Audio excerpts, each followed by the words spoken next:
Welcome into HouseOfSparky.com. I'm Bailey O'Carroll alongside Kaelen Jones, co-editor and ASU football expert. Kaelen, ASU back at home this week to take on Washington State after a tough loss at Colorado last week. What does their offense need to do to make sure that they can come away with a win this week?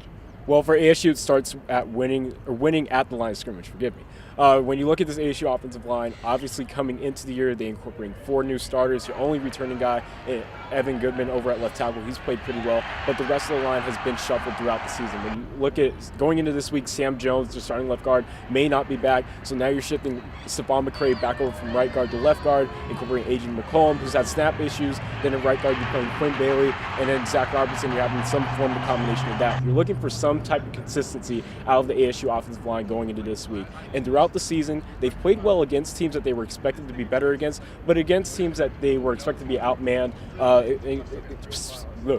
specifically Colorado and USC. When you look at them, they've struggled against those two units, and obviously when they do struggle, ASU's offense isn't able to do much. So winning at the point of the attack and winning the line of scrimmage is going to be especially crucial, especially if Manny Wilkins is unable to go this week.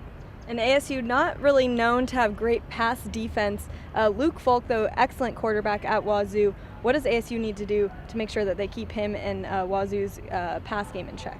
Well, they need to get after the passer. When you look at what happened last year when ASU took on Washington State, Todd Graham did a pretty good job of incorporating a lot of blitz schemes up the middle and taking advantage of the wider splits and getting after Luke Falk and getting a lot of pressure on him. Against this air raid attack, you're really at a risk when you do implement a very attacking scheme like that. And obviously Luke Falk has some great playmakers on the outside, and River Craycraft, Gabe Marks as well, Robert Lewis among those guys.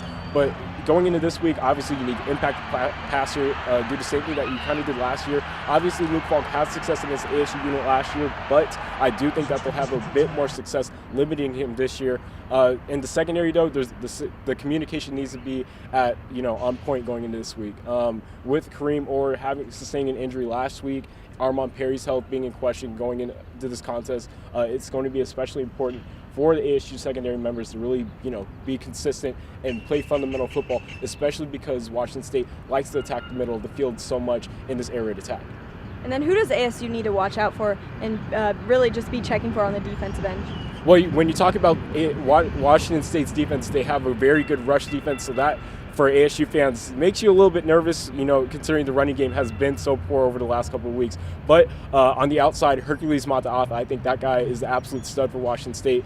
He beats right tackles and left tackles with both speed and power. He provides that great, closing end speed to really keep the edge out of play for offenses. So I think in order for ASU to have any success going into this week, they need to make sure that Hercules Mataafa is not impacting the game. You also need to watch out for Peyton Puelo, who's also a standout linebacker for Washington State as well.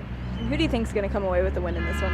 I think Arizona State finds a way. I'm not sure how. I really don't. But when you talk about the way that the mentality that this team carries when they're playing at home in comparison to on the road, I think ASU is going to somehow, some way pull out this victory. All right, there you have it. We'll just have to wait and see what happens on Saturday. Be sure to tune back into HouseOfSparky.com for all of your game day coverage. For Kaelen Jones, I'm Bailey O'Carroll. Thanks for watching.